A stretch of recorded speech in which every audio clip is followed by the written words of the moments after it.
রাত্রেবেলায় আপনার জন্য কি ভাবছেন। তো 10 অফ কাপ এই মুহূর্তে আপনার সঙ্গে লং টার্ম রিলেশনটাকে আগেই নিয়ে যেতে চাইছেন। মনে হচ্ছে ওনার যে আপনার সঙ্গে একটা যদি পিসফুল সিচুয়েশনে থাকতো, একটা ভালো সিচুয়েশন, একটা হ্যাপি ফ্যামিলি যদি তৈরি হতো তো কত ভালো হতো।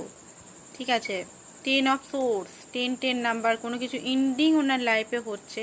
অ্যান্ড হতে পারে আপনার সঙ্গে হয়তো এই মুহূর্তে সেরকমভাবে কথাবার্তা হচ্ছে না, আপনাকে অনেক কষ্ট পেইন দিয়েছে বা সেইগুলোই কার্মা উনি ফল ভোগ করছে। অ্যান্ড আপনার দিকে আবার আকর্ষিত হচ্ছেন, কারণ আপনি অ্যাকচুয়ালি সান। আপনাকে ছেড়ে উনি যতবারই গেছেন ততবারই উনি কোনো না কোনো মুশকিলে ফেসে গেছেন বা কোনো ট্রমা বা কোনো কার্মা সিচুয়েশনে বেঁধে গেছেন। তো এখানে উনি বুঝতে পারছেন যে আপনার কাছে রিটার্ন আসতেই হবে, কোনো উপায় নেই। এই রিলেশনটা নর্মাল কানেকশন নয়, এটা একটা আলাদাই কানেকশন। সেই কানেকশনটা বুঝতে পারছেন না, বাট কিছু একটা উনি বুঝতে পারছেন। অ্যান্ড লং টার্মের কথা উনি